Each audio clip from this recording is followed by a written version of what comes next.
Hidup saya di tengah keluarga telah melampaui melodrama dan tragikomedi.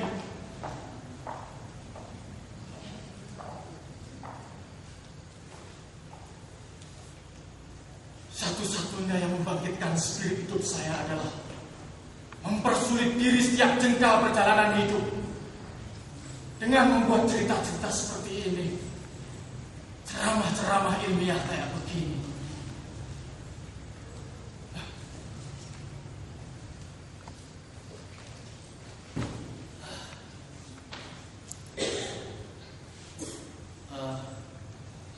Kok pada tegang? Itu tadi SCI sedang kesurupan latihan drama. Pura-pura serius karena memang tidak ada hal yang bisa ia kerjakan selain bermain drama. Sekarang tiba saatnya untuk serius pulang.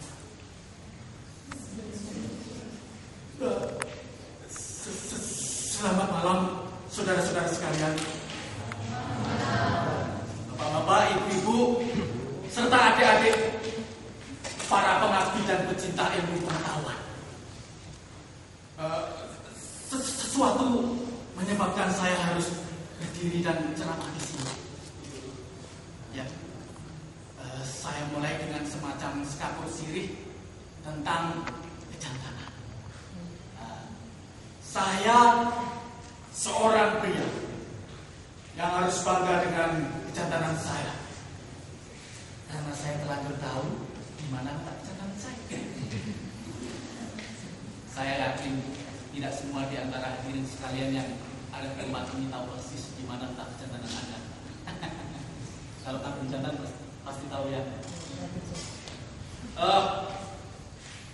Dan di usia senja saya ini, kebanggaan saya yang tidak pernah terkikis habis adalah sepasang jambang panjang dan kumis tipis yang senantiasa tersisir rapi. Lalu istri saya itu adalah kehormatan saya yang lain. Kami punya 7 orang anak perempuan yang lebih dari memerah rumah indekos yang oleh istri saya dikhususkan untuk biaya hidup anak-anak kami. Sementara soal hidup saya, ini yang tidak saya tutup pisahkan selain masalah istri, kumis, berita, cerita, derita, dan sebungkus rokok yang senantiasa menemani saya saban hari.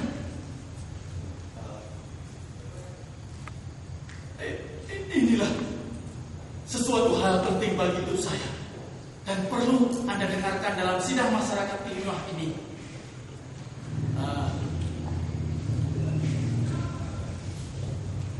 Istri saya mengerti saya seorang penceramah yang jujur. Karena itu harus jujur pula saya akui, saya berbicara di depan hadirin sekalian ini sebetulnya bukanlah atas kehendak saya sendiri. Lebih tepatnya kehendak istri saya. Si betul cerdik, pintar, keras kepala, dan sudah pada bentuk berbakat dan berkat itu semua.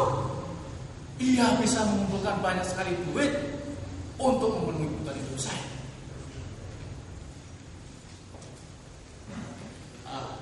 Lain hal bila seringkali ia mengaku tetap miskin dan tidak punya duit. Meski sebagaimana saya tahu, jumlah nomor rekeningnya banyak. 081-335-682-158. Itu nomor dari saya. Jumlah nomor rekeningnya banyak, semuanya berisi uang atas namanya. Jadi boleh dibilang, saya makan dari jerih payah saya sendiri, meskipun dari kesempatan yang diberikan oleh istri saya.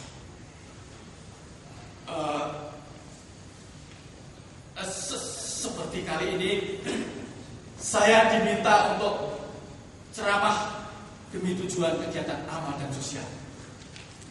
Begitulah pintarnya istri saya bergerak membaca peluang kegiatan amal dan sosial. Apapun kesempatan yang diberikan kepada saya, buat saya tidak masalah. Justru saya dengan senang hati mau membagi cerita apa saja kepada hadirin sekalian dalam kesempatan ini. Apalagi saya seorang penulis cerita. yang sudah lebih dari 30 tahun lamanya. Novel saya Tanah Api ini titipan sutradara, bisa dibeli di toko-toko obat yang terdekat.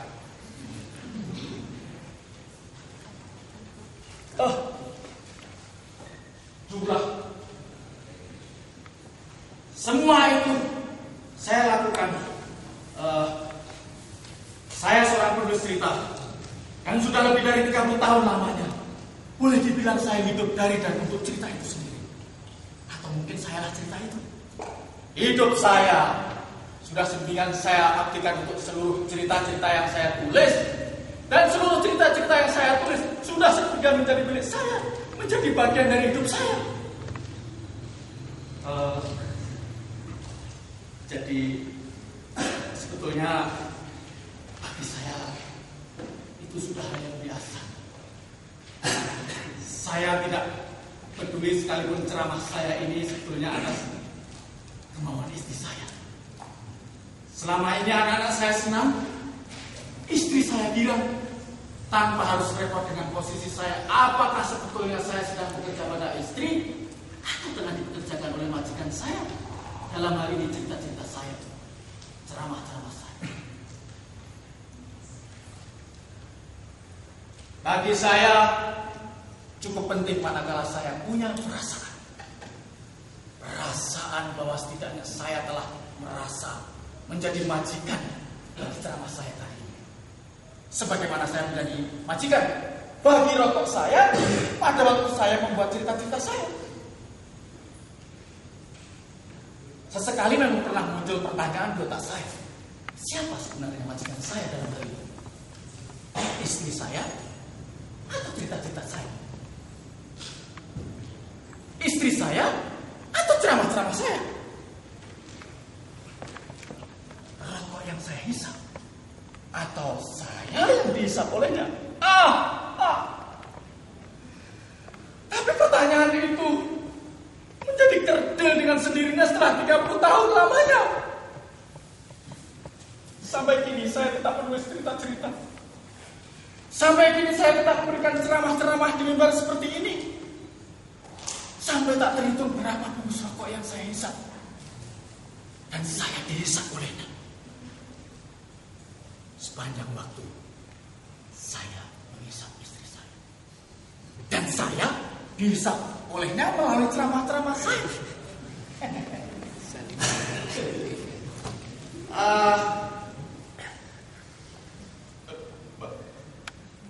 Ceramah saya kali ini saya diminta untuk bercerita tentang bahaya yang mengancam umat manusia akibat menghisap asap rokok.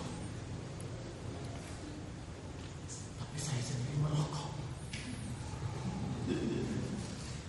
Tapi kalau istri saya menyuruh saya berdiri di mimbar seperti ini, seperti yang lalu-lalu, saya tidak berkutik.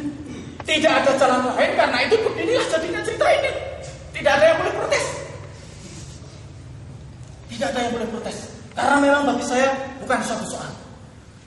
Tapi bila mana bagi sekalian atau bagi ceramah ini sendiri cenderung bermasalah, cerita terkesan dipaksakan, hal itu bukanlah soal bagi saya. Bukan soal. Karena jujur saja saya akui, tidak ada niatan sedikit pun di otak saya untuk memaksakan. Tidak ada. Lebih tepatnya menganjurkan kepada hadirin sekalian dalam sidang masyarakat ilmiah ini untuk menangkap kesungguhan ceramah saya meskipun hanya sepenggal cerita. Jadi bagi yang tidak siap sungguh mendengarkan ceramah saya ini, mencermati dan menikmati ceramah saya ini, sebaiknya ceramah saya tidak perlu dilanjutkan dan cukupkan sampai di sini saja. Ya, sama sekali bagi saya bukan suatu soal apakah ceramah saya ini didengar oleh orang yang terpaksa hadir dan mempraktikkan atau tidak. Bagaimana? Dilanjutkan atau diakhiri? Lanjutkan. kanan atau tegak kiri? Kiri. Alhamdulillahirabbil alamin. Ya Tuhan yang mahasiswa.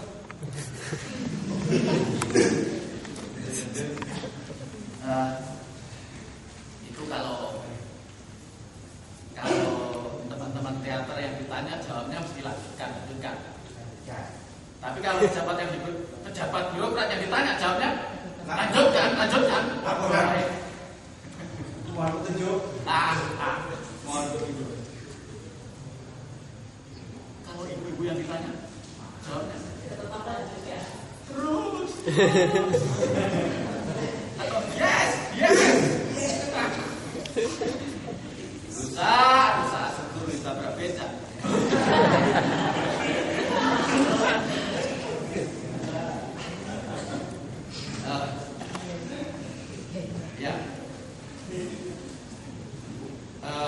Saya serius berharap mendapat perhatian dari saudara-saudara sekalian, bapak-bapak, ibu-ibu, serta para intelektual budiman yang respect dengan masalah bahaya racun tembakau dan akibat-akibat buruk yang ditimbulkan oleh asap rokok. Meskipun di luar kedokteran, racun-racun yang terkandung pada asap rokok itu bisa dimanfaatkan untuk keperluan medis. Rokok tidak saja berbahaya bagi tuanya, tetapi juga berbahaya bagi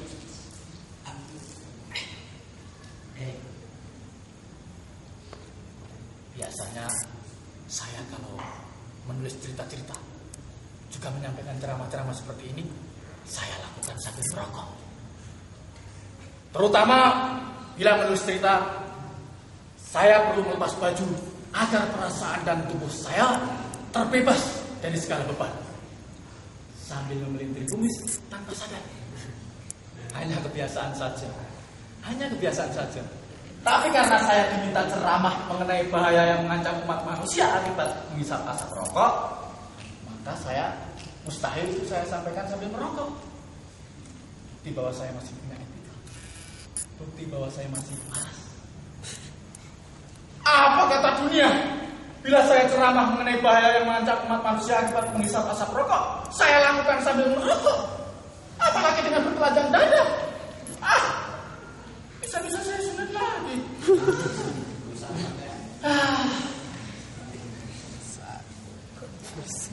Mungkin saudara-saudara sekalian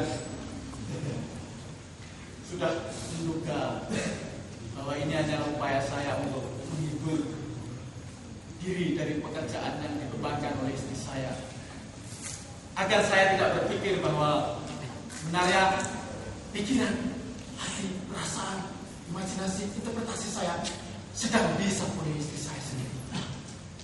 Tidak salah dan sah-sah saja. Walaupun sebetulnya pikiran, hati, perasaan, imajinasi dan tetek tengah itu semua sudah lebih dari 30 tahun lamanya dihisap istri saya. Tidak saja dalam bercerita, khususnya ketika kami saling mengisap di kamar, di tempat tidur, bahkan di lantai, sampai kami membuahkan 7 orang anak perempuan yang cantik-cantik dan tidak kalah hebatnya dibanding ibunya itu. Hebat berat.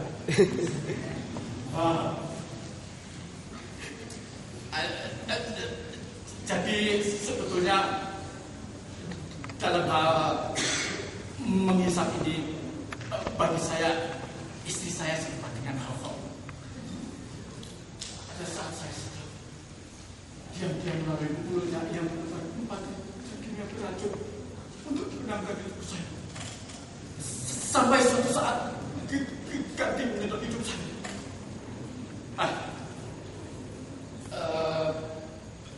Biasanya saya ceramah, mata kanan saya ketiban. Akan tetapi hadirin sekalian tidak perlu hiraukan karena ini hanya saya lantaran sekawan saja. Saya orang yang sangat gugup pada umumnya, dan ketiban-ketiban ini sudah berlangsung semenjak kelahiran anak perempuan keempat saya, dan semenjak kesibukan sehari-hari saya sebagai intelektual membuat saya seperti sekarang ini. Karena sebaiknya waktu dan waktunya sudah malam, sebaiknya ceramah saya jangan melantur ke hal-hal yang tidak ada hubungannya dengan rokok. Ya. Rokok.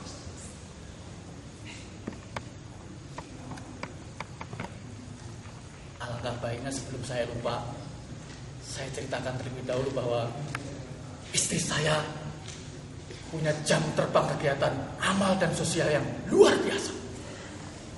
Sering bepergian tidak saja di luar pulau, tetapi juga ke luar negeri. Amerika, Eropa, Australia, Cina, Gresik, Lamongan, Kepanjen, Blitar, Malang. Mesti kami jarang bertemu, karena dia telah lama mendelegasikan seluruh urusan rumah tangga kepada saya. Bila bertemu, kami banyak berbicara tentang kebobrokan negeri ini. Dia mengomel sana kemari tentang kesusahan zaman, kemiskinan, korupsi. Apalagi semenjak ketua KPK-nya bermusuhan dengan polisi.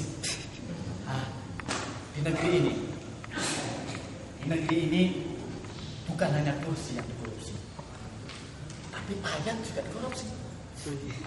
Ayat undang-undang kesehatan, kursi dikorupsi, ayat dikorupsi. Jangan-jangan sebentar lagi ayat kursi juga dikorupsi.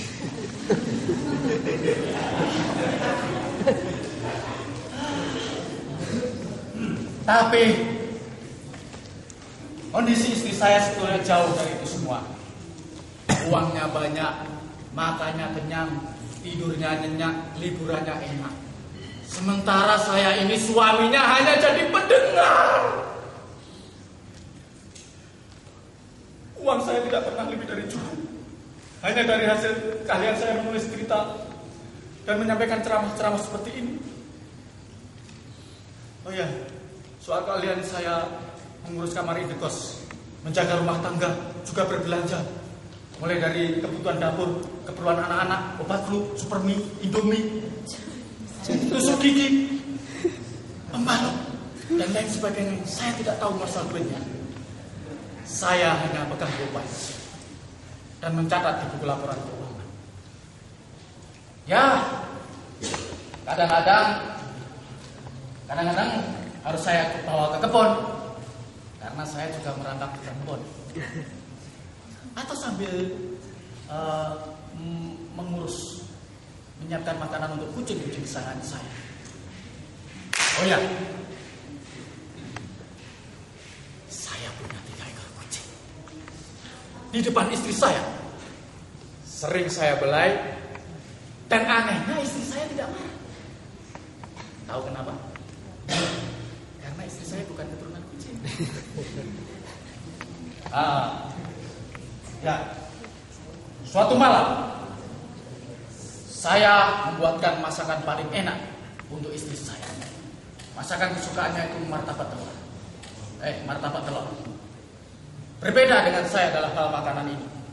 Tidak ada satupun jenis makanan yang menjadi pantangan bagi saya. Tidak ada satupun makanan yang tidak masuk di mulut saya. Semuanya halal. Masya Allah.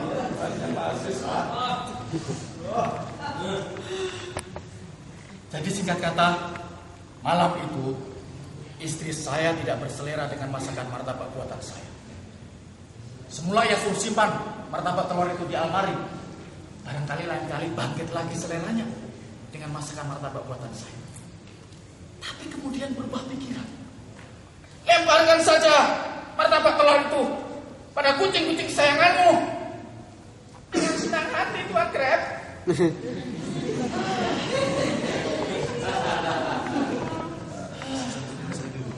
Sebetulnya saya tersinggung.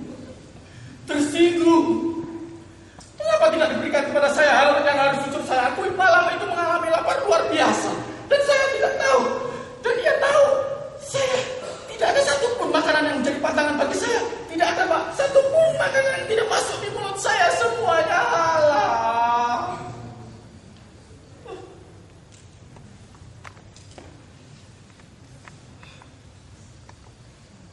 Tapi saya pikir beruntung. Martabak telur itu diberikan kepada kucing-kucing kesayangan saya. Sehingga saya bisa minta cerita kepadanya untuk mengisahkan kelezatannya pada perut dan lidah saya. Pertanyaannya sekarang, mengapa saya jadi disebut dengan kucing? Ceramah saya sudah melantur lagi ini. Sudah menyimpang dari pokoknya ini. Balik naik. Iya. Salah ya. Ada terpelanjut ngatasi lantur dan atas. Yos melantur sekalian ya. Ya, saudara-saudara sekalian, saya mengerti.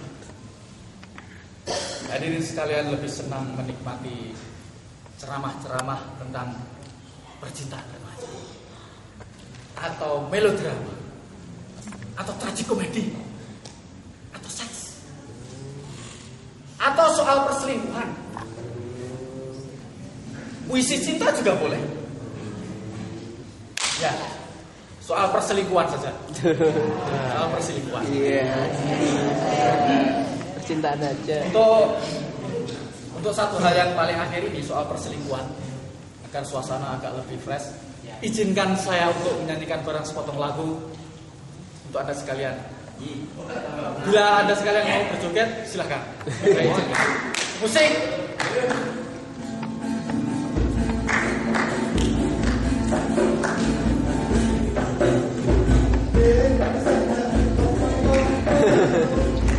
Ayo joget silakan.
Oleh bonus lah anak dewe. Ya itu tadi bagi yang suka dangdut. Tapi bagi yang tidak suka, saya masih punya satu stok lagi puisi cinta. Dulu ketika saya masih kuliah S1, sekarang saya kuliah S4.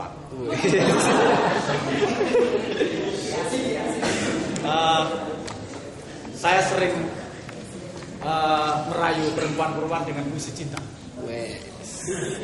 Tapi semua perempuan itu lari.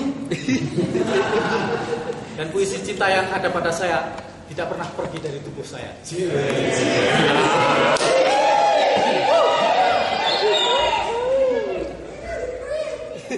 Hanya ada satu perempuan yang kemudian menjadi istri kedua saya dan menjadi keluarga saya. Tunggu sebentar, saya akan panggilkan istri saya. Iya. Siti. Siti Reliza. Siti. Biasa dia agak manja. Saya ambil saja ya.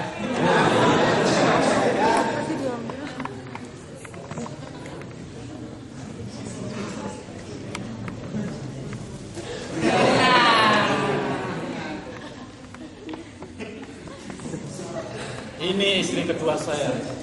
Dan sekarang saya akan bacakan puisi cinta untuk istri saya. Dan kepada anda yang kepingin membacakan puisi cinta sepulang dari pertunjukan ini, silahkan untuk merayu kekasih-kasih anda. Musik. Dalam doaku. Dalam doaku subuh ini kau menjemah langit yang semalaman tak memejamkan mata, yang meluas bening siap menerima cahaya pertama, yang melengkung hening karena akan menerima suara-suara. Ketika matahari mengambang tenang di atas kepala, dalam doaku, kau menjelma pucuk-pucuk cemara yang hijau senantiasa. Yang tak henti-hentinya mengajukan pertanyaan muskil kepada angin yang mendesau entah dari mana. Dalam doaku, sore ini, kau menjelma seekor burung gereja yang mengipas-ipaskan bulunya dalam gerimis, yang hinggap di ranting dan menggugurkan bulu-bulu bunga jambu, yang tiba-tiba gelisah lalu terbang dan hinggap di dahan mangga itu. Maghrib ini, dalam doa, kau menjelma angin yang turun sangat perlahan dari non di sana, bersingkat di jalan kecil itu, menyusup di celah-celah jendela dan pintu, dan menyentuh-sentuhkan pipi dan bibirnya di rambut, dahi, dan bulu-bulu mata. Dalam doa malam, kau menjelma denyut jantungku yang bersitahan terhadap rasa sakit yang entah batasnya, yang setia mengusut rahasia demi rahasia, yang tak putus-putusnya bernyanyi bagi kehidupanku. Aku mencintaimu.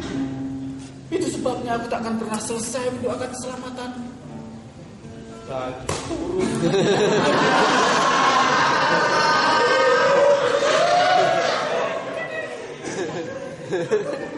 Oke. Siti. Kita lanjutkan monolog dramanya ya. Ya. Sampai di mana tadi saya lupa. Siti. Oh ya. Alangkah baiknya sebelum saya lupa, saya katakan bahwa selain menjaga rumah tangga, menulis cerita, berceramah, saya juga diserai tugas untuk membuat clipping tentang masalah keagamaan dan kemasyarakatan. Sesekali juga melatih kegiatan teater, terutama untuk tujuan kegiatan amal dan sosial seperti ini. Kadang-kadang saya juga diminta untuk membuat proposal tentang proposal. Teater pelangi mesti hafal lagi proposal tentang proposal. Dan term of reference. Tahu nggak term of reference? Tor maksudnya bos, tor. Kadang-kadang saya juga diminta untuk menghadiri rapat-rapat di lembaga Dewan Rakyat atau mengikuti undangan masyarakat ilmiah dan lembaga swadaya masyarakat. Tapi semua itu saya lakukan bukan atas kemauan saya sendiri.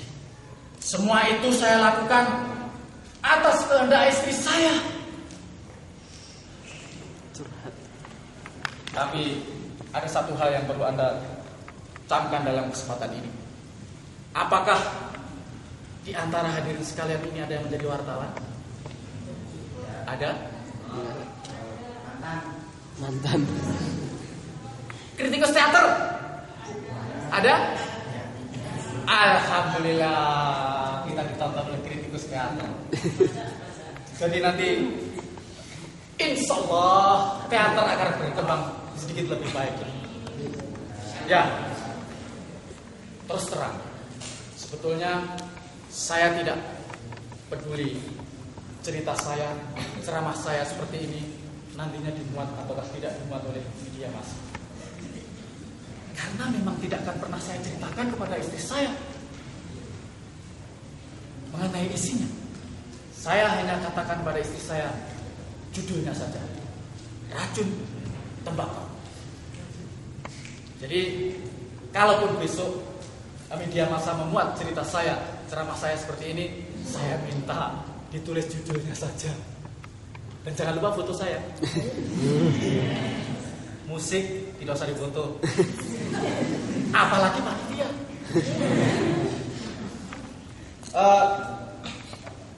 Karena memang tidak akan pernah saya ceritakan kepada istri saya mengenai isinya. Soal isinya nanti Anda sekalian bisa mengisinya dengan apa saja. Tentang rekreasi di tempat bencana boleh, tentang bintang sinetron Manohara boleh, tentang berita flu burung, flu kucing boleh, juga tentang sidang porno Antasari juga boleh, atau tentang nasib saudara kita Miyabi juga boleh. Kasihan dia. Tidak bisa hadir di sini untuk menonton monolognya SJI.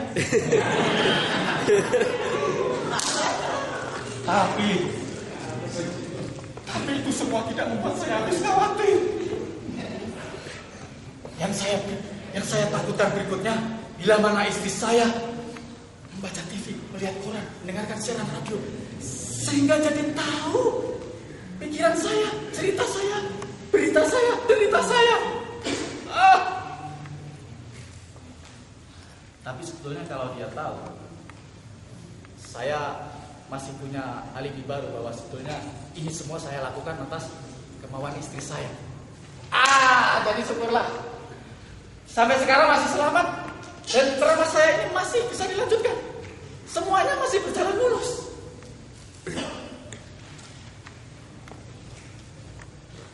Yang saya khawatirkan tentunya, dan karena itu perlu saya wanti-wanti adalah Anda sekalian yang mendengarkan ceramah saya.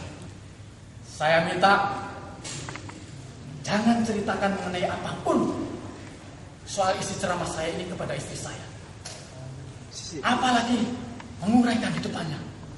Jangankan satu alinea, satu kalimat pun, bahkan satu kata pun jangan sampai ia dengar dari orang lain.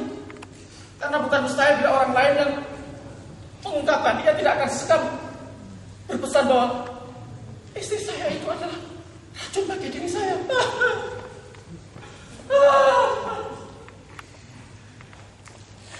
Tapi sebetulnya kalau itu terjadi, saya masih punya alibi baru. Dan ini tampaknya akan menjadi lebih mengerikan juga, bahwa istri saya itu sebetulnya adalah rokok bagi saya.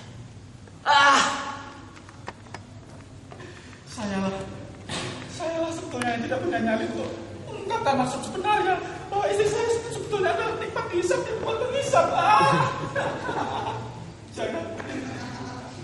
Jangan sampai terjadi. Mengerikan kalau sampai terjadi. Perempuan bila memuntahkan amarah itu sungguh di luar batas kemanusiaan. Wanita. Dasar wanita. Mengerikan.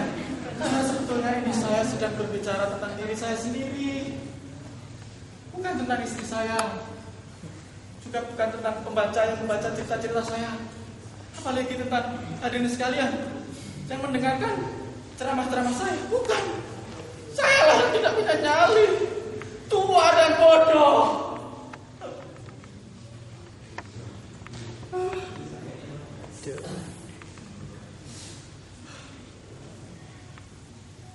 Harus jujur saya akui, kini dalam kesempatan seperti ini, juga dalam cerita-cerita saya, meskipun kelihatannya enjoy, sebetulnya saya ingin berteriak berontak setinggi langit, atau lari ke ujung dunia. Sesuatu hal yang jelas amat sulit saya lakukan. Kepada siapa saya bisa mengadu? Kepada siapa saya bisa mengadu?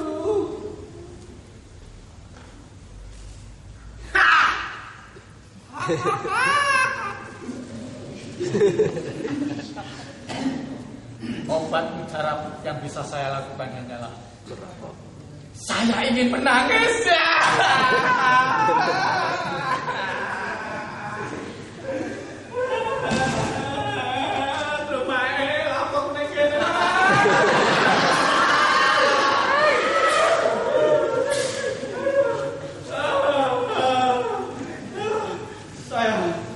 Saya harus menangis lebih keras.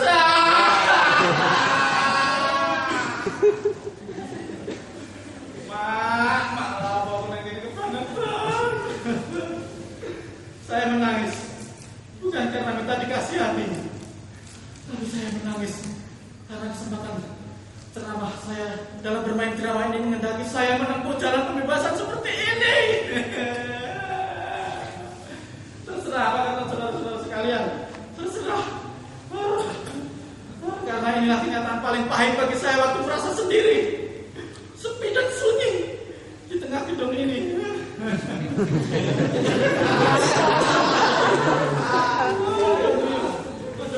Main drama-drama ilmiah doang ya, Bos.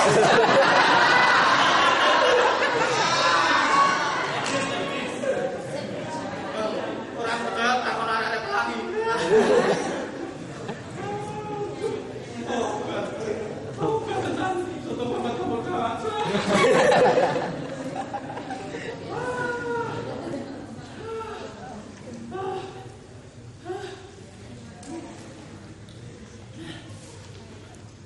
Terserah apa kata saudara-saudara sekalian. Saudara-saudara sekalian boleh menyalahkan saya, boleh. Karena sedikit banyak memang saya merasa bersalah. Tapi kalau saudara-saudara sekalian berkata bahwa anak-anak perempuan saya lah yang seharusnya bisa mengusir kesunyian saya ini, itu sama sekali tidak benar. Anak-anak perempuan saya seperti anak-anak zaman sekarang. Dia tidak mau tahu dan tidak banyak tahu. Maunya semuanya beres. Cekikian di sana sini bergaya pakai barang buatan Amerika, Eropa, kepanjen, Malang, Gresik, Lamongan.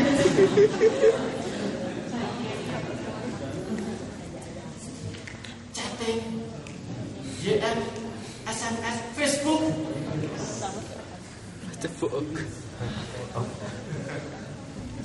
Saudara-saudara sekalian, istri saya punya 7 orang anak perempuan. Yang sulung bernama Anan, umurnya 27 tahun. Yang bungsu bernama Ani, umurnya 17 tahun. Oh. Dan yang mulai membesar namanya Anu. Umurnya 19 tahun. 19 tahun. Oh malah. Saudara sekalian, ibu-ibu, bapak-bapak, siapa yang punya anak bilang aku. Saudara-saudara sekalian, saya minta sekali lagi dengan hormat. Saya minta jangan ceritakan apapun mengenai isi ceramah saya ini kepada istri saya. Jangan ceritakan apapun. Awas.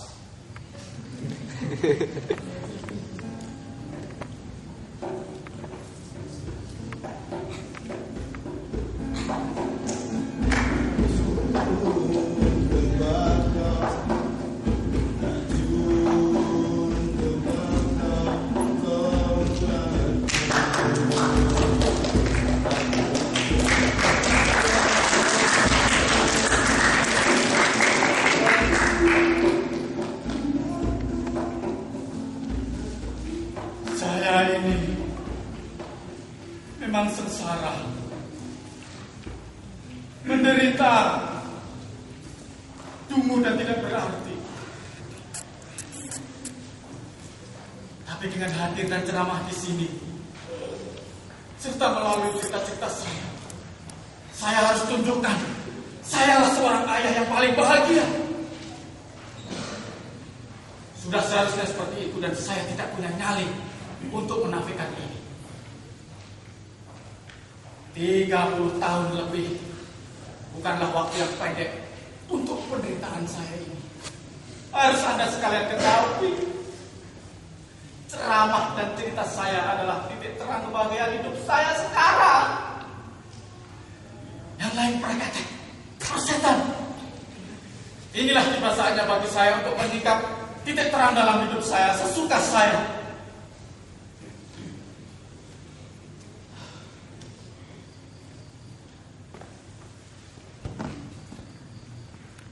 Saudara-saudara, saya ini sangat penakut. Tapi ternyata anak-anak perempuan saya juga sudah terlanjur menjadi korban dari kehendak hidup istri saya. Dari ke-7 anak perempuan saya, 1 pun belum ada yang kawin. Mungkin karena pemalu. Tapi jangan-jangan memang dilarang kawin oleh ibunya. Karena yang dia tahu tentang laki-laki hanya saya, bapaknya. Kena sama bapaknya. Tapi satu hal yang pasti, istri saya memang tidak suka bikin pesta. Dia tidak pernah undang siapa-siapa untuk hadir dan makan, apalagi pesta. Karena dia kelewat judes. Adanya jelek, perempuan tukang cekcok, sehingga tidak ada yang bakal datang ke rumah untuk hadir dan makan, apalagi pesta. Tapi tolong saudara-saudara sekalian untuk tidak mendengarkan cerita saya pada bagian ini ya. Dan maaf kalau saya tidak percaya sepenuhnya kepada Anda, karena nanti jangan-jangan Anda bakal menceritakan kepada istri saya. Istri saya itu ibarat tomat, punya tobat lawannya kumat. Tapi satu hal yang pasti, saya lebih suka pergi ke pesta bila tanpa istri dan anak-anak saya. Tentu Anda sekalian sudah menduga apa yang terjadi.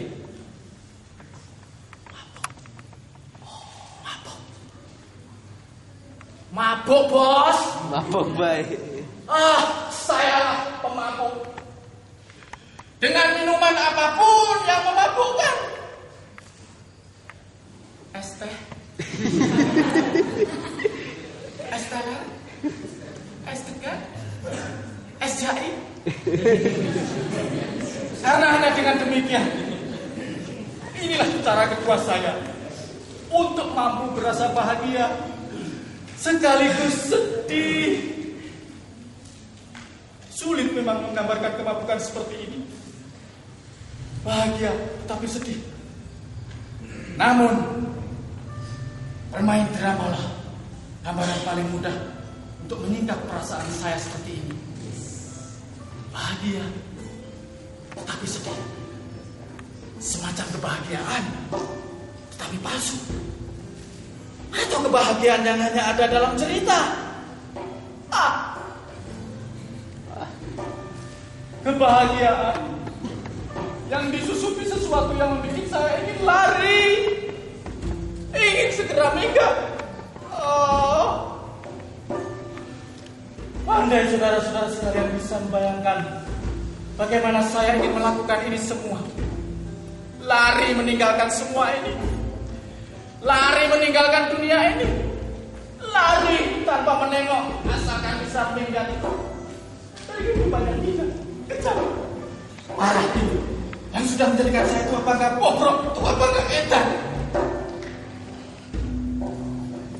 Minggat dari spirit goblok galak dengki yang jiwanya sempit itu, istri saya itu yang sudah lebih 30 tahun lamanya menghisap hidup saya. Saya ingin minggat dari kemunafikan, dari dapur, dari duit istri saya, dan dari segala persoalan tetek buknya.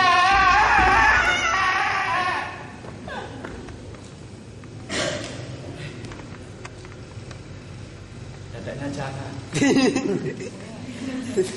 Dari segala urusan bengak. Aduh. Lari.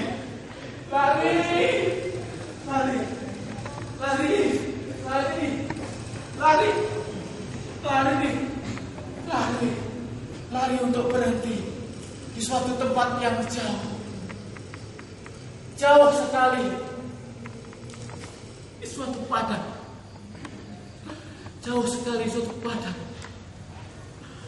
untuk berdiri sendiri menjulang seperti pohon rindang, seperti tiang, seperti memetian pengusir burung di tengah sawah, di bawah langit yang lebar, dan semalaman memandang bulan yang terang dan sunyi di atas kepala.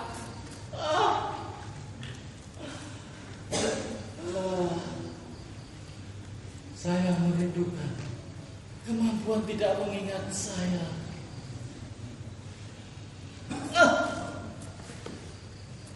Ngajar. Ingatan saya ini tidak sabar. Saya justru teringat bagaimana 33 tahun yang lalu saya menjamret jas jelek ini yang kemudian saya pakai untuk pernikahan kami. Ingatan saya juga tidak sabaran lagi. Saya teringat bagaimana tas busuk ini menyimpan rahasia-rahasia saya, menyimpan amplop-amplop saya, menyimpan kebohongan saya, menyimpan kejahatan saya.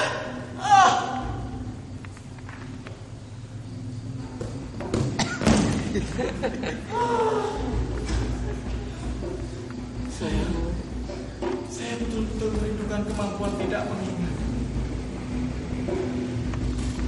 Saya merindukan saat kepala saya, pikiran saya, perasaan saya, emosi saya bersih dari segala noda bernama ingatan.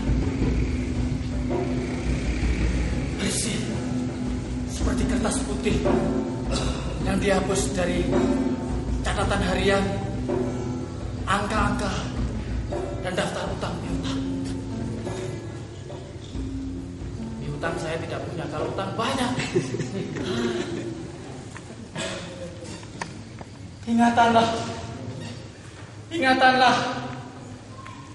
yang membawa saya melompat-lompat, menyeret-nyeret pada jurang masa lalu, masa kini, dan masa depan.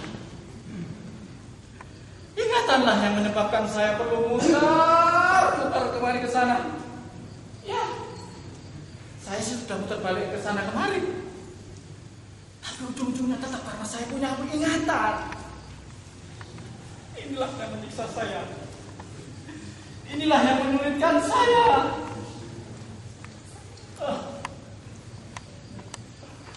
Saya merindukan saat saya tidak perlu sibuk tahu berapa umur saya, siapa istri saya, berapa jumlahnya, dan mau apa saya besok sesudah pentas drama ini usai. Pulang ke Surabaya dan jualan es lagi.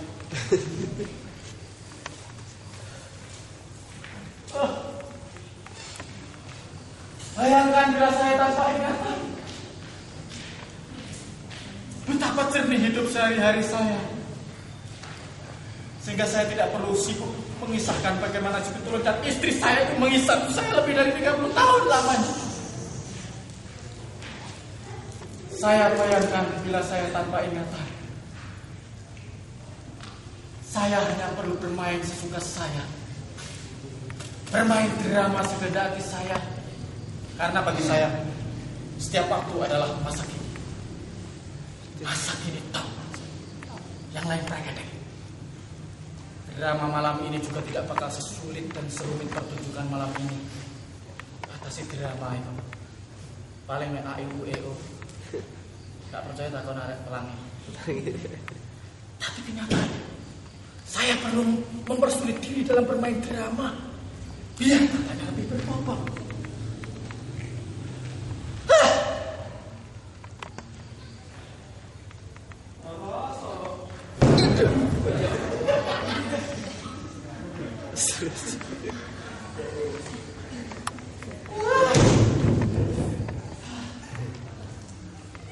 Padahal saya hanya acting saja.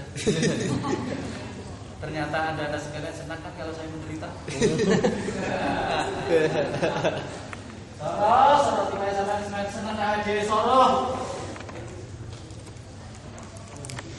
Saya sendiri juga heran, mengapa saya juga menjadi senang menyiksa diri. Padahal saya tahu ini penyakit masokis. Senang menyiksa diri. Tapi syukurlah, cintalah yang membuat saya menjadi betah di tempat ini. Syukurlah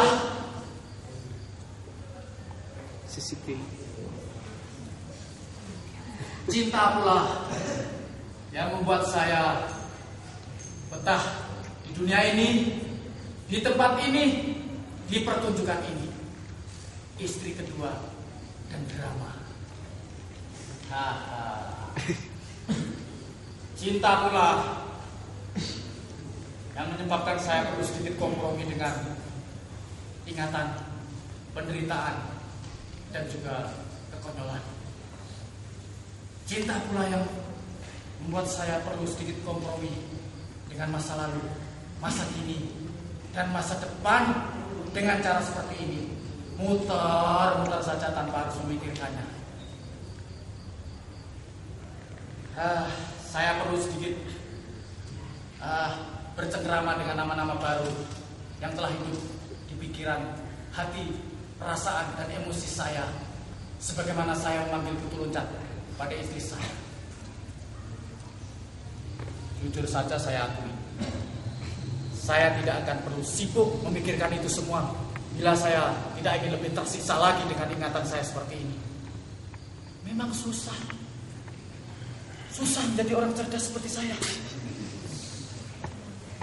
Susah sungguh. Atau mungkin barangkali sudah menjadi ciri khas bagi orang cerdas untuk susah sungguh. Atau bagi orang yang ingin cerdas, maka syarat mutlaknya harus belajar susah sungguh. Mana yang benar, bos? Kok susah sungguh jadi orang benar? Sungguh susah jadi orang benar.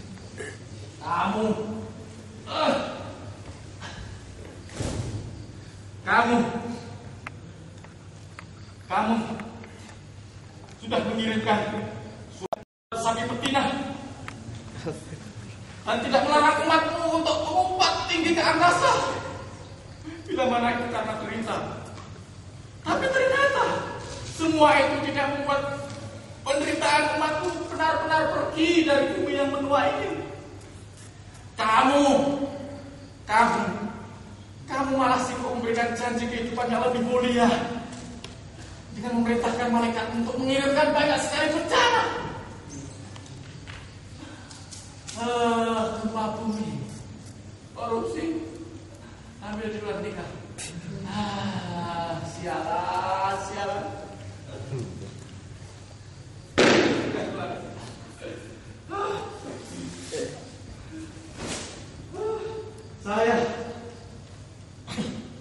Saya sudah tua, melarat, menderita. Saya sudah sengsara. Tapi kamu tidak bisa menghisap saya. Kalaupun saya menghisap kamu, itu karena saya suka kenikmatan kamu. Saya sebagai laki-laki hanya ingin mendapatkan hidup yang bersih dan tidak terus-terusan dihisap. Saya pernah muda. Saya pernah belajar di universitas. Saya pernah merasa jadi laki-laki. Saya punya cita-cita.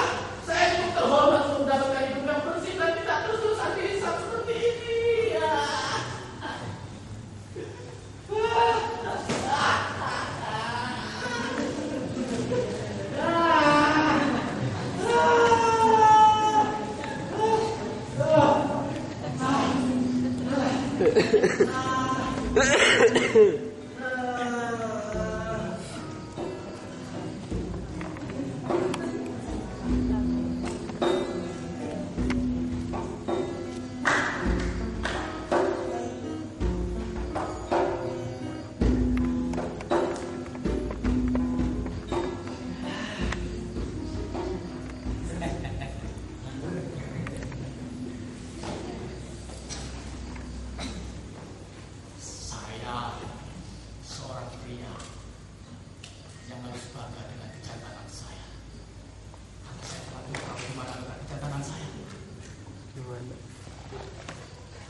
menyiksa kamu.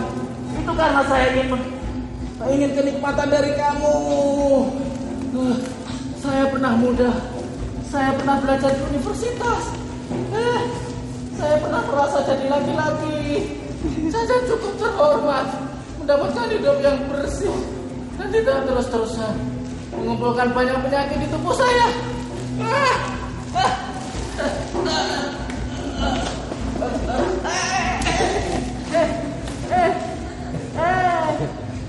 Itu salam.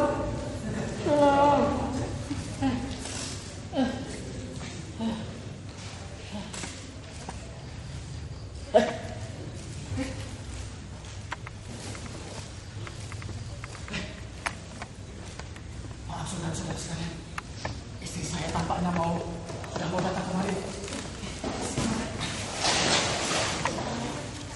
Dia sudah hampir tiba sekarang. Dia sudah hampir tiba. Tolong kalau nanti ditanya, tolong sampaikan dengan jawaban bahwa seluruh rangkaian drama ini diperuntukkan bagi para perokok aktif dan pasif, karena di tubuhnya menemukan 4.000 racun kimia beracun. Oh iya.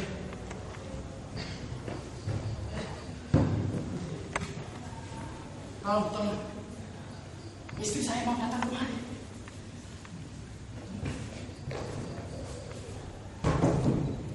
Tolong, nanti kalau ditanya, katakan juga bahwa seluruh rangkaian monolog ini didedikasikan bagi korban asap rokok yang kian menderita di dunia.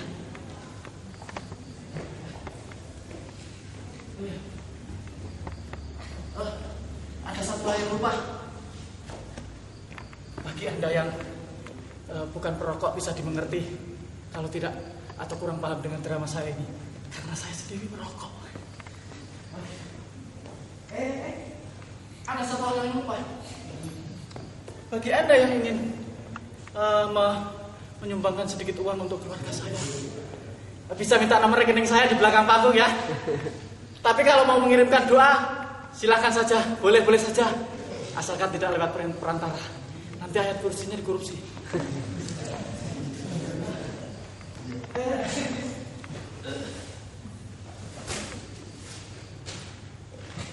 Istri saya mau datang kemari.